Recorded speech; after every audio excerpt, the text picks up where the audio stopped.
Alors, on va revoir ensemble certains éléments qui ont déjà été vus au premier semestre et qui concernent les voies de signalisation. Alors, ce sera beaucoup de rappels, hein. On va commencer par les voies les plus classiques que vous devez connaître absolument. La première, c'est la voie à activité kinase intrinsèque, qu'on appelle la voie tyrosine kinase, ou la voie des MAP kinases. Alors, qu'est-ce qu'on voit ici? Vous avez le ligand, rappelez-vous le ligand est dimérique, le récepteur est dimérique. Lorsque le ligand se pose sur le récepteur, il va y avoir phosphorylation réciproque ou autophosphorylation des tyrosines internes du récepteur. Une fois ces tyrosines phosphorylées, vous allez recruter une protéine adaptatrice, qui est ici GRB2, laquelle protéine adaptatrice va recruter le facteur GEF, qu'on appelle aussi le facteur, rappelez-vous, le facteur SOS. GEF, c'est un facteur d'échange de guanine qui va tout simplement activer la protéine RAS ou la protéine RAC en mettant dessus un GTP. La protéine RAS ou RAC activée par son GTP, elle obtient une activité kinase. Ça devient une protéine kinase. Et cette kinase, elle va faire quelque chose de tout bête, elle va phosphoryler sa cible. Quelle est sa cible? C'est la MAP kinase, kinase, kinase. RAF ou MEC, selon qu'on soit sur une protéine RAS ou une protéine RAC. Donc je la phosphoryle. Ma MAP kinase, kinase, kinase va ensuite phosphoryler sa cible à elle, qui est la MAP kinase, kinase. Donc je la phosphoryle. Encore une fois, vous devez connaître MEC et SEC aussi.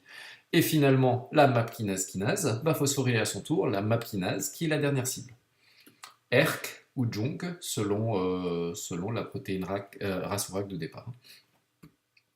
Cette MAP kinase ERK ou JUNC va rentrer dans le noyau. On va dire qu'elle va se transloquer dans le noyau, on parle de translocation. Et une fois dans le noyau, elle va tout simplement phosphoryler des protéines cibles qui sont des facteurs de régulation transcriptionnelle, des FRT, et qui vont agir au niveau de l'ADN. Alors, rappelez-vous du rétinoblastome causé avec M. Yedil, et il y a aussi un autre facteur qui est le facteur AP1, qui est le dimère Jun-Phos. Alors, je l'écris à côté, Jun et Phos.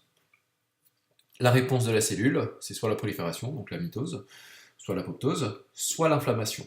Majoritairement, dans ce cas-là, on va avoir surtout de la prolifération ou mitose.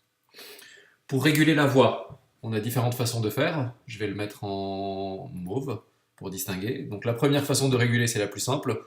Vous enlevez le ligand du récepteur, et du coup vous arrêtez la voie de signalisation. Vous pouvez utiliser une protéine GAP. La protéine GAP, elle va faire quelque chose de tout bête. Elle va tout simplement hydrolyser le GTP en GDP. Donc cette protéine ici G revient au stade repos et elle arrête de phosphoryler la première kinase. Et finalement, une autre façon de réguler, c'est la MAP kinase phosphatase. La MAPK phosphatase, elle va tout simplement enlever le phosphate ici de la MAP kinase. Elle est donc inactive, et comme elle est inactive, elle ne rentre pas dans le noyau pour phosphoryler. Deuxième voie, c'est la voie de la mort. Alors la voie de la mort, rappelez-vous, on a affaire à un récepteur, cette fois-ci sérine thréonine kinase, qui est trimérique. Le ligand, ou TNF-alpha, va se fixer sur le récepteur, et en se fixant, vous avez phosphorylation ici, et vous allez tout simplement recruter les protéines intracellulaires. La première protéine, c'est la protéine TRAD, qui va à son tour recruter la protéine FAD. FAD va à son tour recruter la caspase 8, et la caspase 8 va activer l'apoptose via la caspase 3. Ça, c'est la voie qu'on appelle la voie apoptotique, ou la voie de la mort. Mais rappelez-vous que le même ligand va faire aussi autre chose. Il va activer la voie de la mitose. Comment ça va se passer? Le ligand se met sur le récepteur, vous recrutez encore une fois la même protéine TRAD, mais cette fois-ci, au lieu de recruter FAD, vous allez recruter TRAF. TRAF a une autre fonction, il va activer un facteur de régulation transcriptionnelle qui s'appelle le facteur NF-kappa B. NF-kappa B qui va rentrer dans le noyau pour assurer la prolifération de la cellule. Et donc, rappelez-vous, on l'avait vu ensemble, ce qui est important ici, c'est surtout la balance FAD-TRAF. Si la cellule est plus riche en FAD, si vous activez la voie de signalisation qui est représentée ici, vous allez vers l'apoptose. Et si la cellule est riche en TRAF, en activant cette voie de signalisation, vous allez aller vers la mitose. Et du coup, il y a une balance qui se crée. Si la cellule veut plutôt aller vers la mitose, elle va exprimer TRAF et réprimer FAD. Si elle veut aller vers l'apoptose, elle réprime TRAF et elle exprime FAD. Alors pourquoi je dis exprimer, réprimer? N'oubliez pas que FAD, TRAD, TRAF, ce sont des protéines, donc codées par des gènes de classe 2. Donc il y a un gène qu'il va falloir exprimer par transcription. Alors, on avait parlé aussi avec Madame Beaufalère d'interaction entre voies. Alors, je reprends les schémas de l'époque, hein. Donc, vous avez ici un récepteur à tyrosine kinase qui va activer une voie de signalisation qui est la voie de la phospholipase C. Rappelez-vous, la phospholipase C est une enzyme qui reconnaît un phospholipide membranaire, qui est le PIP2, et ce PIP2, il va être coupé en DAG, diacylglycérol, plus IP3, inositol triphosphate. L'inositol triphosphate va se placer sur des récepteurs du REG pour ouvrir des canaux calciques. Le calcium sort du REG, donc la concentration cytoplasmique de calcium augmente. Et le DAG va recruter la protéine kinase C, ou PKC, sur la membrane, et le calcium va l'activer. Ainsi, le calcium a un double effet. Il active la kinase, qui a pour effet évidemment de phosphoryler des protéines intracellulaires, et il va aussi activer d'autres kinases, qu'on appelle des kinases calmodulines dépendantes, tout simplement parce que le calcium en présence de calmoduline va faire en sorte que la calmoduline change de forme. Et en changeant de forme, elle active les kinases. D'où le terme de kinase calmoduline kinase, tout simplement. Et bien évidemment, ces kinases vont aussi phosphoryler des FRT cellulaires. Donc, cette voie de signalisation est activée par un récepteur de type tyrosine kinase, mais on peut aussi l'activer avec un récepteur couplé à une protéine G. Vous avez ici le récepteur à cette hélice transmembranaire, le ligand se fixe dessus, vous activez une protéine G, je vous rappelle que la protéine G en question c'est la protéine GQ, donc là j'ai la sous-unité alpha Q, et la sous-unité alpha Q va activer la phospholipase C, pour refaire exactement la même chose. Qu'est-ce que ça veut donc dire? Ça veut dire qu'on peut activer une voie de signalisation par deux récepteurs différents. La différence, rappelez-vous aussi, on l'avait vu, quand vous utilisez la protéine G, donc ici la protéine GQ, vous activez la PLC bêta. Alors que si vous utilisez le récepteur de type tyrosine kinase, vous activez la PLC gamma. La différence, c'est tout simplement que la PLC gamma présente un domaine qui reconnaît les tyrosines phosphorylées, ce qui n'est pas le cas du bêta. Donc là, vous avez tout simplement une concentration du signal, plusieurs récepteurs vont donner la même réponse. On a le truc inverse, et là on va regarder que la partie droite du schéma. Donc je suis ici, donc j'ai mon récepteur à tyrosine kinase. On a évoqué avant que grâce à la PLC gamma, il va activer la voie de la phospholipase C, et donc la voie du DAG, de l'inositol triphosphate et du DAG. Et vous pouvez aussi, on l'a vu avant, activer avec ce récepteur, on peut activer aussi la voie des MAP kinases, RAS, Jeff et compagnie, pour activer la voie des MAP kinases, qui va aussi phosphoryler des protéines cellulaires. En gros, là, vous avez le phénomène inverse, vous avez une dilution du signal, dans le sens où vous avez un ligand qui se place sur un récepteur et qui va activer non pas une, mais plusieurs voies différentes. Alors, c'est plutôt associé au récepteur à tyrosine kinase, tout simplement parce qu'il y a plusieurs tyrosines phosphorylées à l'intérieur, sur le domaine intracellulaire du récepteur, et donc chaque tyrosine phosphorylée peut recruter une autre protéine adaptatrice. Donc on peut avoir plusieurs protéines adaptatrices. C'est moins le cas sur les récepteurs RCPG. Pourquoi? On vous a représenté aussi deux voies, mais rappelez-vous, pour activer la PLC, il faut avoir la protéine GQ, alors que pour activer l'adénylate cyclase, il faut la protéine GS. Donc là, le schéma est trompeur, ce n'est pas une protéine G qui active deux voies, c'est deux protéines G différentes, la GS et la GQ. Pour assurer la différenciation des cellules, on avait vu qu'il y a trois voies principales de différenciation. La voie des MAP kinases, avec ici un facteur de croissance.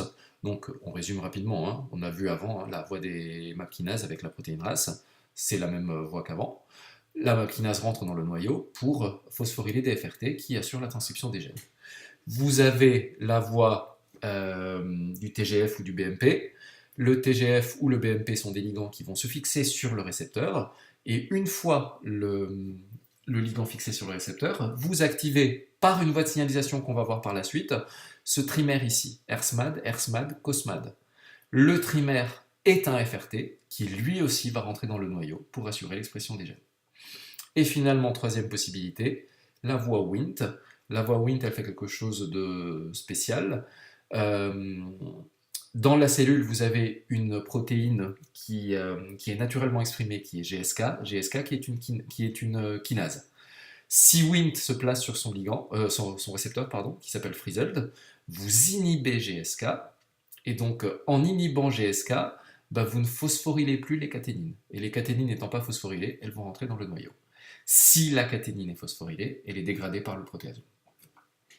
Et bien évidemment, la caténine, la bêta-caténine, rappelez-vous, on les trouve au niveau normalement des zonula adherens, ZA, mais si elles sont libres dans le cytoplasme et phosphorylées, ces bêta-caténines, et non phosphorylées, pardon, ces bêta-caténines vont rentrer dans le noyau et agir en tant que facteur de transcription. Je vous renvoie sur le cours d'histo sur l'os, puisque c'est là qu'on avait parlé de cette voie. Et voilà au détail la voie Wnt, pour être sûr qu'on a bien compris. Donc le ligand, normalement, il est complexé par une autre protéine qui s'appelle DKK. Quand le ligand Wnt est complexé, bah, rien ne se fixe sur le récepteur, donc GSK3-bêta est actif, les bêta-caténines sont phosphorylées, on vous a mis ici les phosphates, et donc dégradées. Et comme elles sont dégradées, elles ne rentrent pas dans le noyau.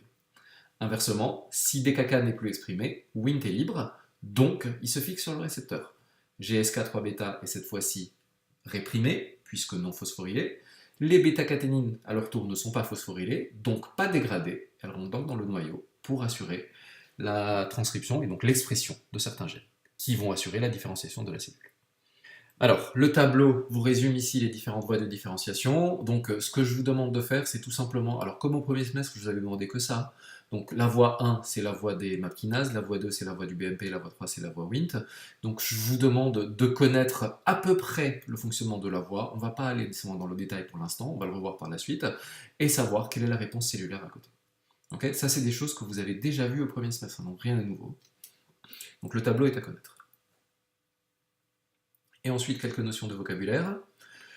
Alors, au niveau des cellules embryonnaires, des cellules souches embryonnaires, on a deux types de cellules, les cellules totipotentes, la cellule totipotente et la cellule pluripotente.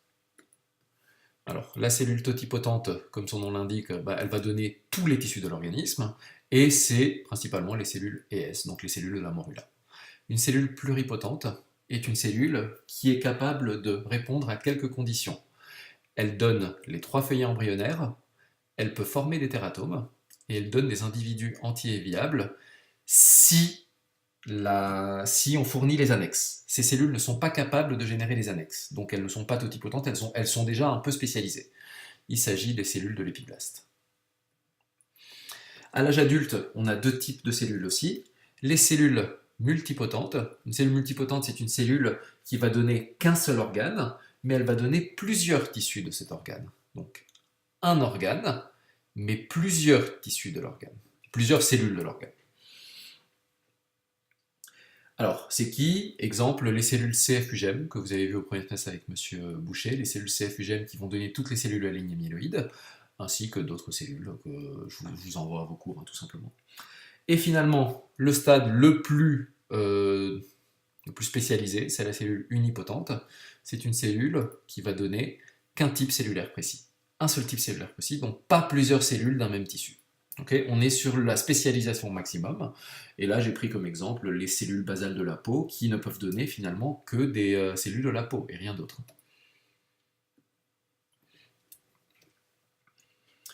Donc tout ça, encore une fois, je vous rappelle, c'est sûr. Hein. On va finir par la reprogrammation des cellules différenciées, juste pour vous rappeler quelque chose qu'avait évoqué rapidement M. Muller durant le premier semestre. On vous avait parlé de la possibilité de revenir en arrière et de déprogrammer une cellule programmée. On part ici de l'exemple des fibroblastes. Un fibroblast, normalement, est une cellule du tissu conjonctif, mais on peut, dans certaines conditions, la déprogrammer pour qu'elle redevienne cellule non spécialisée. Qu'est-ce qu'on fait? On va rajouter par une manipulation génétique ces 4 gènes, OCT4, KLF4, SOX2 et CMYC. On les injecte dans les cellules, notamment par des plasmides ou en tout cas d'un ADN vecteur précis et spécifique. Ces cellules, certaines d'entre elles, on le montre ici par le schéma, la majorité des cellules restent des fibroblastes et une devient verte, donc 1 sur 4 ici, c'est modifié. Elle va se déspécialiser, se dédifférencier pour donner ce qu'on appelle des cellules IPS, les Induced Pluripotent Cells, vous les avez ici, les cellules induites pluripotentes, souches pluripotentes. Alors, ces cellules, on sait qu'elles sont pluripotentes parce qu'elles répondent aux conditions que l'on a évoquées avant. Rappelez-vous les conditions de la cellule pluripotente. Donc, elle donne 3 feuillets embryonnaires en culture, elle peut former des tératomes et elle donne des individus entiers et viables si on fournit des annexes. Et le schéma montre bien le tout. En culture, on va obtenir les 3 feuillets embryonnaires, ectoderme, mésoderme, endoderme. On obtient des tératomes si on les injecte dans des cellules adultes, dans des souris, donc des individus adultes. Et si vous l'injectez à des souris gestantes, vous obtenez des individus entiers viables et fertiles, à condition évidemment de ne pas enlever les annexes de la maman. Alors ces cellules, évidemment, elles posent problème. On est content de l'avoir fait, mais elles posent problème. Première raison du problème, c'est qu'elles sont génétiquement modifiées. Génétiquement modifiées, donc on n'est pas sûr de ce qu'elles peuvent donner par la suite. Et finalement, deuxième problème qui est posé, et on l'avait évoqué au premier semestre. Alors, sans lire tout ce qui est là, on va juste regarder le schéma. Vous avez ici 2 gènes, le gène OCT4 et le gène nanonog. Donc vous avez à chaque fois le profil de méthylation du promoteur. Pour les cellules ES, on voit que le gène OCT4 est très légèrement méthylé, comme le nanonog. C'est normal, on a des cellules très peu spécialisées, et pas du tout d'ailleurs spécialisées, donc tous les gènes sont exprimés. Donc il n'y a pas de méthylation au niveau du promoteur, ou très peu. Pour une cellule ici en bas, MEF, donc un fibroblaste adulte, OCT4 est totalement méthylé, sauf à 2 endroits, mais c'est du détail, et la même chose pour nanonog. Donc vous voyez bien la différence entre la cellule totalement indifférenciée et la cellule totalement différenciée, il y a un profil de méthylation qui est totalement différent. On va parler de méthylome différent. Méthylome. Alors, si maintenant on fabrique des IPS, comme on a vu avant, on constate qu'on retrouve un méthylome qui est très peu développé. On a très peu de méthylation, aussi bien sur le gène OCT4 que sur le gène nanonog. Mais là où ça pose problème, et là je pense que tout le monde le voit, on n'a pas le même type de méthylation. C'est pas exactement la même chose. Les méthylations ne sont pas faites au même endroit. Et si les méthylations ne sont pas faites au même endroit, on n'est pas sûr que le gène va se comporter comme un gène normal. Du coup, on ne s'aventure pas dans ce type de thérapie pour l'instant. On est encore sur le stade de recherche.